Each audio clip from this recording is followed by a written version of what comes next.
kasus getaran harmonik sederhana yang sering dibahas itu ada dua ya. Ada bandul atau ayunan seperti ini. Ada juga satu lagi pegas, teman-teman. Jadi kalau pegas kita gambar. Ya. Kalau pegas ya ini tadi bandul ya, teman-teman. Jadi ini adalah bandul. Nanti sebenarnya kita akan bahas ini satu persatu sih. Kemudian yang satu lagi ada pegas, tapi di sini kita harus kenalkan dulu sedikit ya. Pegas ini juga bisa berosilasi, teman-teman, atau bergetar. Jadi misalnya kita ambil ya, ini pegas, ya pegas. Kemudian pegasnya digantungin benda bermassa M. Pegas itu punya konstanta pegas K, ya. Jadi ada konstanta pegas K. Nah ini harusnya kalian sudah pernah belajar getaran, bukan getaran apa? Elastisitas ya. Jadi pegas ya, pegas itu nanti ada konstantanya. Jadi dari hukum Hooke.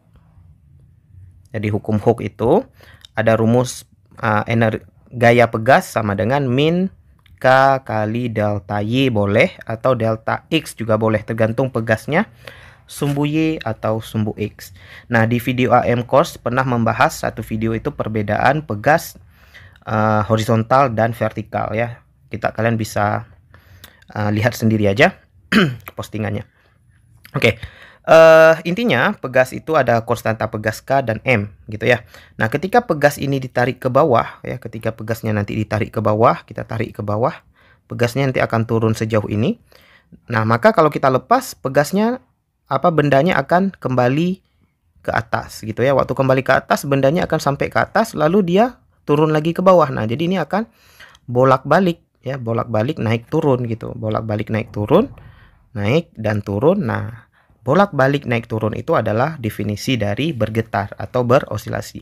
Sama seperti bandul ini tadi, dia akan bolak-balik dari kiri ke kanan, kemudian dari kanan ke kiri berayun begitu terus ya. Jadi akan bolak-balik dari sana set kemari. Maka kita bisa cari persamaan simpangan, kecepatan, dan percepatan. Begitu juga kita bisa cari energi kinetiknya.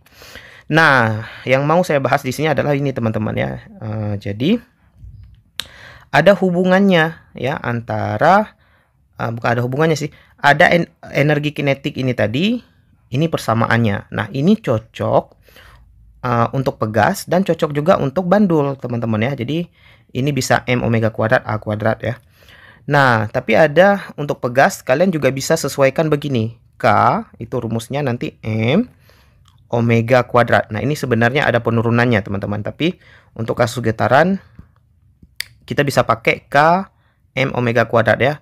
Jadi rumus K ini nanti kalau kita turunkan dari rumus hukum Hooke ini, kita akan dapatkan M omega kuadrat ya. Sehingga yang mau saya katakan adalah energi kinetik itu rumusnya juga bisa teman-teman tulis dalam bentuk IK sama dengan setengah M omega kuadratnya diganti dengan K ya. Jadi setengah kali K kali A kuadrat kali cos kuadrat omega T. Nah gini, jadi kalau dalam soal nanti misalnya kasusnya pegas dan nggak diketahui massa, misalkan nggak diketahui massanya dan omeganya, yang nggak diketahui omeganya, massanya mungkin diketahui, teman-teman bisa pakai K aja. Jadi M omega kuadrat diganti dengan nilai K.